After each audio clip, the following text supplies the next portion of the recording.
ሰው አለ መንገዱ በፊቱ የቀናች ይመስለዋል አለ። ጠቢብ ሰው ግን ምክርን ይሰማል አለ። አንዳንድ ሰው ምክርን ይሰማል፣ ሌላ ሰው ደግሞ መከራን ይሰማል። በጣም ብዙ ሰው ሊባል በሚችል ደረጃ ከምክር ከመስማት ይልቅ ከመከራ መስማት፣ ከመውደቅ መስማት፣ ከማጣት መስማት የሚወድ የሚቀናው አይነት ሰው እንዳለ አስባለሁ። በዚህ ውስጥ ያላችሁ ወዳጆቼ ምክር የሚባለውን ነገር ፈጽሞ በህይወታችሁ ልትጠሉት እንደማይገባ ላሳስባችሁ እወዳለሁ። እንዲህ ብላችሁ ጻፉ። ምክር አዳኝም ገዳይም ሊሆን ይችላል። ምክር አዳኝም ገዳይም ሊሆን ይችላል። መልካም ምክር እንደ ጋሻ ነው ይላል መጽሐፍ። መልካም መካሪ ያገኘ ሰው፣ መልካም ምክር የገጠመው ሰው ጋሻ ይሆንለታል። ከጥፋት፣ ከውድቀት፣ ከእንባ አላስፈላጊ ጉዳት ራሱን የሚጠብቅለት ነገርም ሊሆን ይችላል። ምን ምክር? ምክንያቱም መልካም ምክር ይላል እንደ ጋሻ ነው። አያችሁ ጋሻ ከጥቃት ራሳችሁን የምትከላከሉበት እንደሆነ ወዳጆቼ፣ ወጣቶች የሆናችሁ ካላስፈላጊ ዋጋ መክፈል፣ ስብራት፣ ሐዘን፣ መውደቅ እና ጊዜውን ካልጠበቀ ሞት መትረፍ ከፈለጋችሁ በህይወታችሁ በጣም መሳኙ ነገር ቢኖር ምክር እንደሆነ አስባለሁ። እንደዚሁም ደግሞ ክፉ ምክር እንደ ወጥመድ ነው ብሎ ይናገራል። አያችሁ በክፉ ምክር ተይዘው የቀሩ ህልማቸው የተጨናገፈባቸው በብዙ የህይወት መንገድ ምስቅልቅል ውስጥ የገቡ በጣም ብዙ ሰዎች አሉ። የሆኑ ሰዎች በምክር ሲያልፍላቸው፣ ሌሎች ደግሞ በምክር አልፎባቸዋል። የሆኑ ሰዎች በምክር ድል ሲያደርጉ፣ ሌሎች ደግሞ በምክር ምክንያት ተሸንፈዋል። ሌሎች ሰዎች በምክር ፍሬያማ ሲሆኑ፣ ህይወታቸው ሲስተካከል ሲሻሻል፣ ሌሎች ደግሞ በክፉ ምክር ወጥመድ ተይዘው ከህይወትና ከበረከት እንደጎደሉ ማየት መመልከት ይቻላል። ወዳጆቼ ሁለት ለማኞች በአንድ ላይ ተቀምጠው ሲነጋገሩ እንደዚህ ያሉ። ሁለቱም ከሰው ይለምናሉ፣ ሁለቱም ጠዋት ወጥተው ማታ ይገባሉ፣ ሁለቱም የሰው እጅ ነው የሚጠብቁት። እና አንደኛው ለማኝ ሲናገር እንደዚህ ያለ፣ እኔ በህይወቴ ዘመን ሁሉ የማንንም ምክር ሰምቼ አላውቅም አለ። ሌላኛው ደግሞ እንደዚህ ያለ፣ እኔ ደግሞ በህይወቴ ዘመን ሁሉ የሁሉንም ሰዎች ምክር እሰማ ነበር ብሎ አለ። በተሳካላቸውና ባልተሳካላቸው ሰዎች መካከል ያለው ልዩነት ሁለት ነው። የተሳካላቸው ሰዎች ምክርን ይሰማሉ፣ እንደገና ደግሞ ሁሉንም የሚነገራቸውን ሁሉ አይሰሙም። ያልተሳካላቸው ሰዎች ደግሞ አንደኛ ምክርን አይሰሙም፣ ሁለተኛ የሚነገራቸውን ሁሉ ይሰማሉ። በእነዚህ በሁለት ለማኞች መካከል ያለው ልዩነት ገንዘብ አይደለም። ሁለቱም ለማኞች ናቸው። ሁለቱም ከሰው እጅ የሚጠብቁ ናቸው። ታዲያ እነዚህን ሁለት ሰዎች ምን እንዳደረጋቸው ሲባል አንደኛው አለመስማቱ ሲሆን ሁለተኛው ደግሞ ሁሉንም ነገር መስማቱ ሁለቱንም አንድ አይነት አድርጓቸዋል።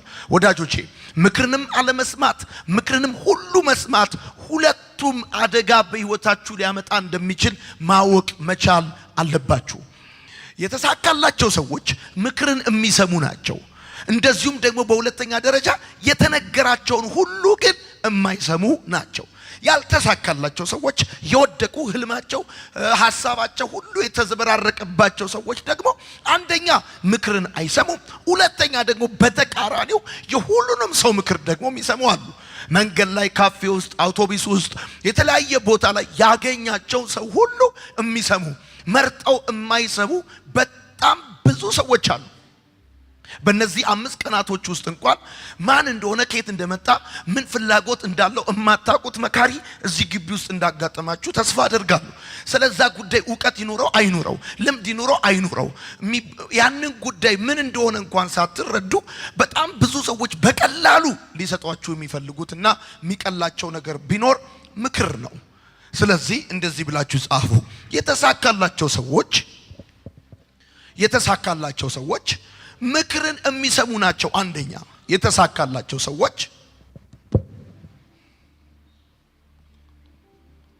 ሰዎች ምክርን የሚሰሙ ናቸው። አንደኛ። ሁለተኛ የተነገራቸውን ሁሉ ግን የማይሰሙ ናቸው። ብራዘር የተነገረን ሁሉ አትስማ። በዜና በማህበራዊ ሚዲያ ገብቷል፣ በአካል በርቀት በልዩ ልዩ መንገድ ብዙ ነገር ትሰማለህ። የተነገረውን ነገር ሁሉ የምትሰማ ከሆነ ትወድቃለህ። የተሳካላቸው ሰዎች ልዩነቶቸው ዋና ነገራቸው ምንድነው? አንደኛ ምክርን ይሰማሉ፣ ሁለተኛ የተነገራቸውን ሁሉ ግን አይሰሙም። ጻፉ። ያልተሳካላቸው ሰዎች ደግሞ አንደኛ ምክርን አይሰሙም። ሁለተኛ የተነገራቸውን ሁሉ ደግሞ ይሰማሉ። የተነገራቸውን ሁሉ ደግሞ ይሰማሉ። አያችሁ፣ በህይወታችሁ በጣም የምትገረሙባቸው ሰክሰስፉል ሰዎች ምንድነው ልዩነታቸው ካላችሁ የተነገራቸውን ሁሉ አለመስማታቸውና ምክርን ደግሞ መስማታቸው ሲሆን የወደቁ ሰዎች በየመንገዱ በየተለያየ የህይወት መንገድ ላይ የምታዩቸው ደግሞ በጣም ብዙ የህይወት ሁኔታ ውስጥ ያሉ ሰዎችን ብትመለከቷቸው በብዛት ማለት ይቻላል ሁሉም ባይሆንም የተነገራቸውን ሁሉ የሚሰሙና ምክርን የማይሰሙ እንደሆኑ ትገነዘባላችሁ። ወዳጆቼ ለመሆኑ ምክር ምን አይደለም? ጻፉ። ለመሆኑ ምክር ምን አይደለም? ምክር ምን አይደለም? ቅድም ነግራችኋለሁ። መልካም ምክር እንደ ጋሻ ነው ይላል መጽሐፍ። አያችሁ፣ ህይወታችሁን ከውድቀት፣ አይናችሁን ከእንባ፣ ልባችሁን ከስብራት፣ ህልማችሁን ከጭንገፋ ማዳን ከፈለጋችሁ በጣም ኢምፖርታንቱ ነገር ቢኖር ምክር ነው። በጣም ኢምፖርታንቱ ነገር ምክር ነው። ስለዚህ ምክር ምን አይደለም የምትሉ ሰዎች ካላችሁ አንደኛ ጻፉ። ምክር መልካም ምኞት አይደለም። መልካም ምኞት አይደለም። አንደኛ መልካም ምኞት አይደለም። መልካም ምኞት አይደለም። የአዲስ ዓመት ወይም ደግሞ የበዓል እና እንደዚህ የመሳሰሉ መልካም ምኞቶች አሉ። አንድ ሰው ይመክርሃል ማለት ወይም ደግሞ ስለ ምክር ሊኖርህ የሚገባው ግንዛቤ ሰው ሲመክርህ መልካም ምኞቱን እየገለጠልህ አይደለም። እንዲሆንልህ አዲሱ ዓመት የሰላም የጤና የብልጽግና እንዲሆን እመኝልሃለሁ እያለህ አይደለም። አያችሁ፣ ብዙ ጊዜ እኛ የምንሳሳተው ነገር ምንድነው? ስለ ምክር ያለን ግንዛቤ የተሳሳተ ስለሆነ ነው። እኛን ምክርን በተመለከተ ወይም ደግሞ ሊመክሩን የተቀመጡ ሰዎችን በተመለከተ ስንነጋገር ሰዎቹ መልካም ምኞታቸውን እንዲገልጹልህ ኤክስፔክት እንዳታረግ። ምክር መልካም ምኞት አይደለም። ሁለተኛ ምክር አስተያየት አይደለም።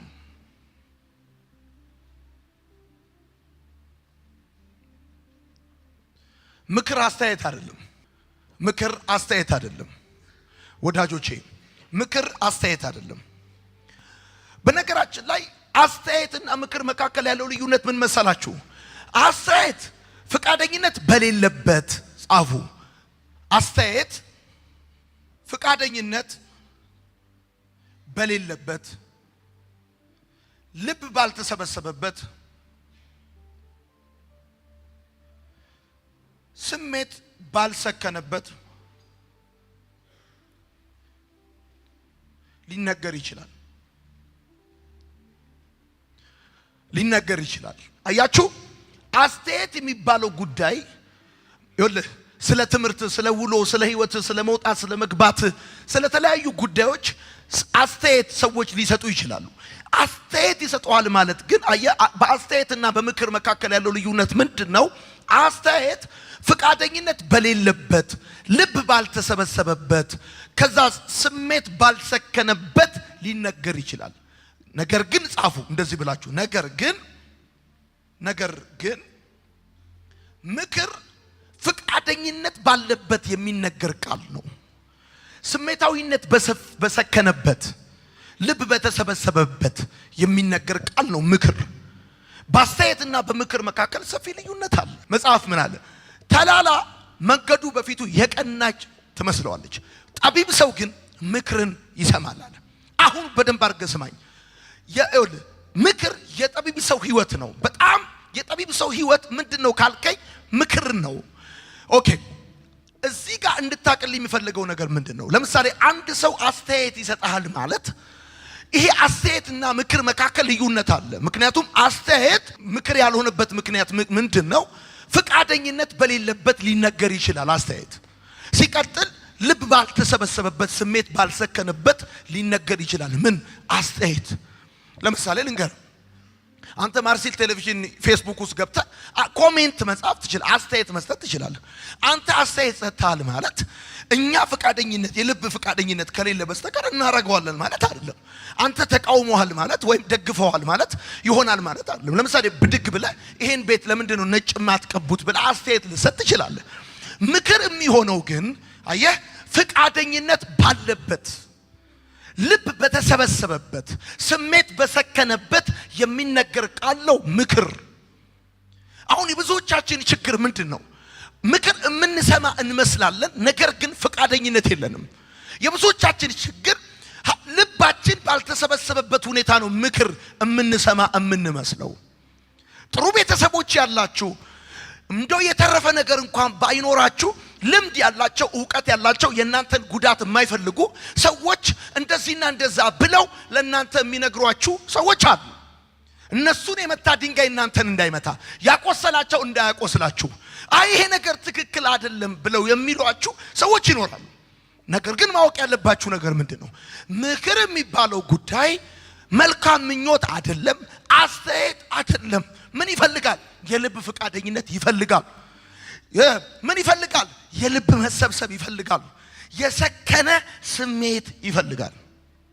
ሶስተኛ ምክር ምን አይደለም? ሶስተኛ ትችት አይደለም። ለምንድነው ብዙ ጊዜ እኛ ምክርን የምንሸሸው? ምክር የሚመስለን ትችት ነው። ሰዎች ይሄ እንደዚህ ነው፣ ይሄን ብታረገው እንደዚህ ነው፣ ይሄ ባይሆን እንደዚህ ይሆናል፣ ይሄ ቢሆን ደግሞ እንደዚህ ነው የሚሆነው ብለው ሲሉን ፍቃደኛ ሆነ መስማት የማንፈልገው ምክር የሚመስለን ትችት ይመስለናል፣ ወይም ስድብ ይመስለናል። ስድብ ይመስለናል። አራተኛ የበታችነት አይደለም። የበታችነት አይደለም። ምክር የበታችነት አይደለም። አየህ ምክር የጠቢብ ሰው ህይወት ነው። አንተ ምክርን ትሰማለህ ማለት የበታችነት አታቅም ወይም ደግሞ አቅም የለህም ባዶ ነህ ማለት አይደለም። ምክርን ትሰማለህ ማለት አንተ ጠቢብ ነህ ማለት ነው እንጂ የበታች ነህ ማለት አይደለም። አሁን የመጀመሪያው ችግር እሱ ነው። ሰዎች ምክርን ገንዘባቸው ማድረግ የማይፈልጉበት ምክንያት ምክር የበታችነት ማነስ ይመስላቸዋል። ምክር ማነስ አይደለም፣ የበታችነት አይደለም፣ አላዋቂነት አይደለም፣ መበለጥ አይደለም። ምክር መበለጥ አይደለም። ጻፉ፣ መበለጥ አይደለም ምክር። ምሳሌ ከእናት ጋር ትመካከራለህ፣ ከአባት ጋር ትመካከራለህ፣ ከሚስት ከባል ከወንድም ከታላቅ ከታናሽ ጋር ትመካከራለህ። ምክር የሚባለው ጉዳይ የበታችነት አይደለም፣ መበለጥ አይደለም፣ መበለጥ አይደለም። አምስተኛ ትዕዛዝ አይደለም።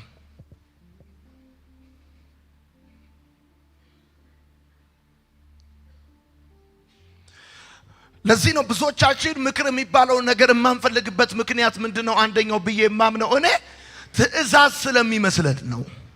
ስድስተኛ ፍርድ አይደለም። ምክር ፍርድ አይደለም። ፍርድ አይደለም ምክር። ሰባተኛ በልብ ውስጥ ለተመኘኸው ወይም አስቀድመ ለወሰንከው ነገር የሚሰጥ ማረጋገጫ አይደለም። አየህ አሁን የብዙዎቻችን ችግር ምንድነው? ምክር የሚመስለን ነገር በልባችን ውስጥ አስቀድመን ለወሰንነው ነገር ሰዎች ማረጋገጫ እንዲሰጡን እንፈልጋለን። ምክር የሚባለው ነገር በልብ ውስጥ ለተመኘኸው ወይም አስቀድመ ለወሰንከው ነገር የሚሰጥ ሰርቲፊኬት አይደለም። አገባለሁ ብለህ ነግዳለሁ ብለህ ከሀገር ወጣለሁ ብለህ የተለያየ ነገር ሆናለሁ ብለህ ስታበቃ በልብ ለተመኘኸው ለዛ ነገር የሚሰጥህ ማረጋገጫ አይደለም። በልብ ካለው ካንተ ፍላጎትና ስሜት ጋር ሊስማማም ላይስማማም ይችላል። ልክ ነው ያልከው ልክ አይደለም ልትባል ትችላለህ። ልክ አይደለም ያልከው ልክ ነው ልትባል ትችላለህ። አየህ ምክር የሚባለው ነገር የሚመስለን እኛ ለፈለግነው ነገር የሚሰጥ ሰርቲፊኬት የሚሰጥ ማረጋገጫ ይመስለናል። ምክር እንደሱ አይደለም። ወዳጆቼ መጽሐፍ ሲናገር እንደዚህ ይላል፣ ሕዝቤ ዕውቀት ከማጣቱ የተነሳ ጠፋ። አየህ በጣም መሰረታዊ ነገር ነው። ይሄንን ብራዘር በደንብ አድርገህ እንድትሰማኝ እፈልጋለሁ። እግዚአብሔር በዚህ ዓመት በልቤ ካስቀመጠው ዋና ሐሳብ መካከል አንዱ ምክር የሚባለው ጉዳይ ነው። እኔ ራሴ ከዚህ በፊት የሚመስለኝ ነገር ምንድነው? ምክር ማለት መበለጥ የበታችነት ይመስለናል። ምክንያቱም ደግሞ ሲነገረን ታውቃላችሁ ስሜት በጋለበት ነው ብዙ ጊዜ የሚነገረን በኖርማሉ ጊዜ በሰላሙ ጊዜ በፍቅር ጊዜ ስለማይነገረን በተለይ በአብዛኛው እኛ ኢትዮጵያኖች የምንመከረው ስንጣላ የሆነ ችግር ሲፈጠር የሆነ ነገር ሲመጣ ነው ቁጭ አድርጎ ንዴት ውስጥ ሆኖ እንዲያታርግ እንዲያርግ እንደዚህ ነው እንደዛ ነው ምናም ብሎ ሰው የሚነግረን ችግሩ ስሜት በጋለበት ጊዜ ነው ግን እሱ አይደለም ምክር ምኞት አይደለም ምኞት መግለጫ አይደለም ትችት አይደለም ትእዛዝ አይደለም ፍርድ አይደለም አንድ ሰው እየመከረክ ወይም ደግሞ ምክር የሚባለው ነገር ገንዘብ ለማድረግ ስትፈልግ ያ ነገር ማለት በቃ አንተ ላይ ጀጅመንት ይሄ ፍርድ እየተፈረደብህ አይደለም ወዳጄ ሰይጣን ራሱ ምክር መጽሐፍ እንደሚናገር ብዙ ምክር ባለበት ድል አለ ይላል አየህ ሰይጣን ያውቃል አሸናፊ እንዳትሆን ይፈልጋልና ስለ ምክር ይሄንን ነገር በደንብ እንድታቅ ፈልጋለሁ ታዲያ ምክር ይሄ ካልሆነ ምክር ምንድነው ጻፉ ምክር ምንድነው አንደኛ የድል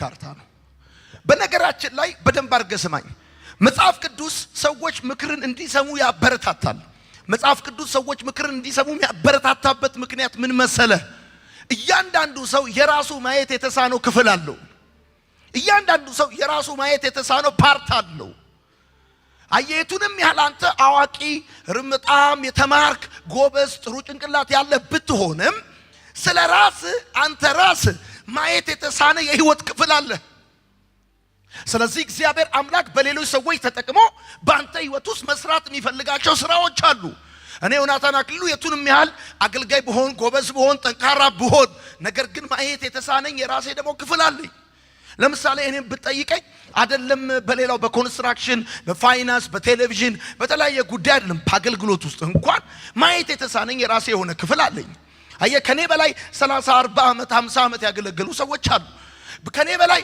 ብዙ ዋጋ የከፈሉ ሰዎች አሉ ሁሉም ሰው ስለራሱ ማየት የተሳነው የህይወት ክፍል አለው ይሄን ማወቅ አለብህ ይሄን ማመን አለብህ በቃ አንተ ማለት ተምረሃል ዲግሪ አለ አንተ አራዳነ ጎበዝነ መናሪያን ያደከው ምናምን ብልጥነ ነገር ቶሎ ይገባል ይሄ ሁሉ አሪፍ ነው ይሄ ሁሉ ማለት ግን አንተ 360 ዲግሪ ማየት ትችላለህ ማለት አይደለም ለዚህ ነው መጽሐፍ ቅዱስ ሰዎች ምክር እንዲሰሙ የሚያበረታታቸው ለዚህ ነው በደንብ አድርገህ ስማኝ ምክር ማለት የድል ካርታ ነው ምን ብታረግ እንደሚሳካልህ ምን ባታረግ እንደማይሳካልህ አንድ ጀነራል ወደ ውጊያ ከመሄዱ በፊት በድንኳኑ ከገዛ ወታደሮቹና አማካሪዎቹ ጋር እንደሚመካከር ልክ እንደዛ ምክር ማለት የድል ካርታ ነው ለዚህ ነው መጽሐፍ ሲናገር እንደዚህ ያለ ብዙ ምክር ባለበታል ድል አለ ቪክቶሪ አለ ማሸነፍ ከፈለክ ድል ማድረግ ከፈለክ